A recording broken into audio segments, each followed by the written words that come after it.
I'm Jeanette. I'm the founder of Moxie Marketing Agency, and for the last 5 years, I've been on a journey from being a solopreneur, basically an entrepreneur doing everything on my own, to becoming a CEO. And that has required me to burn the old ways of what I was doing, build new ways, and there are 3 critical steps that I'm going to share with you in this video today.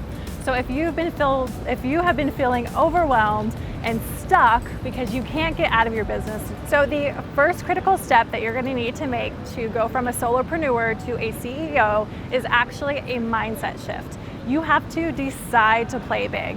And so until you actually make that decision, maybe you've reached your breaking point and you know that what you're doing is no longer sustainable, you have to start with a mindset shift. And that's going to involve investing in yourself and your business. So that might mean that you have to invest in training. It might mean that you have to invest in systems. It might mean that you have to invest in people. And I know this is really hard as a solopreneur because as a solopreneur, whatever you're getting paid, you're taking home minus your taxes. And when you start to think about adding team members, the costs increase. So one thing you might have to do is actually increase your rates a little bit so that you can support the work that you're doing. But investing in yourself, investing in your business is going to pay off. And along with that comes taking risks. And so you have to take risks in hiring people. You have to take risks in maybe putting out a new service. You have to take risks in possibly losing a client because you're charging more money for what you know you need for your business to operate. So when you're thinking about these mindset issues, they're just limiting beliefs. You have to remember that. You can overcome them, and as long as you believe in what you're doing, you're passionate about what you're doing, you can invest, you can take risks, and you can also let go of control. These 3 things are what you need to do to decide to play big.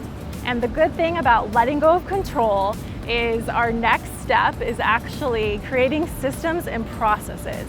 So when you let go of control, you probably are like, no one can do this like me. The reason I don't hire anyone is because I've tried before and they don't do the work right.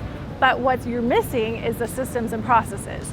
So if you think about this like a franchise builds systems and processes so that anyone can buy the business, take it over, and operate it. You get the same experience at Subway, whether you're in Newport Beach or New York. It's the same exact menu, the same exact services.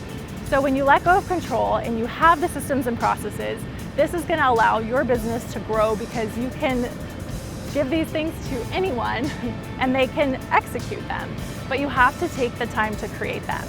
And next week, we're going to talk about 10 entrepreneurial resources for entrepreneurs that you don't want to miss, because we're going to talk about some of our favorite tools to help you create these systems and processes.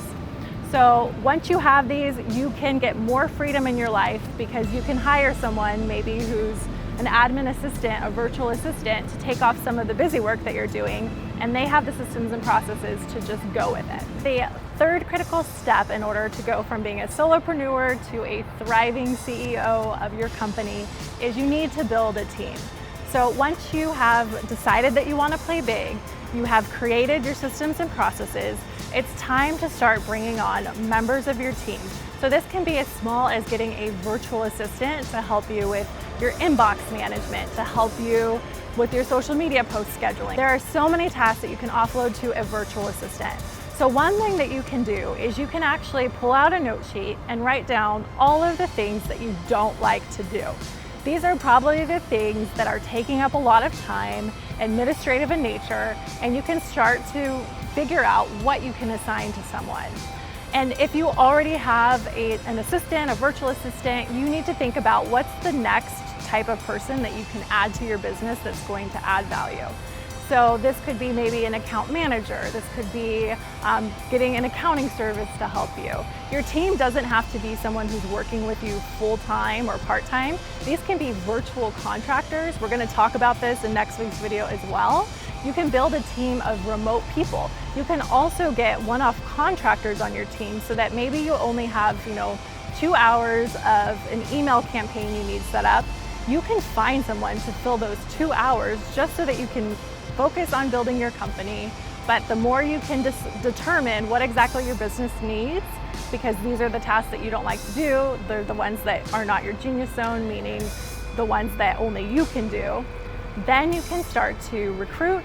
You might need to take, again, a little risk because it's gonna it's gonna take away from your cash flow perhaps, or you're not gonna have as much money, but it's just temporary. Once you make these changes, you can start to grow and scale. So make sure that you watch our video next week. Subscribe to our YouTube channel because we have a new video every week. And next week we're talking about the top 10 entrepreneurial resources that have helped me save time, save money, and keep my sanity. And if you want to get our emails, make sure that you click the link in our bio because we send free resources all the time. So thanks for watching.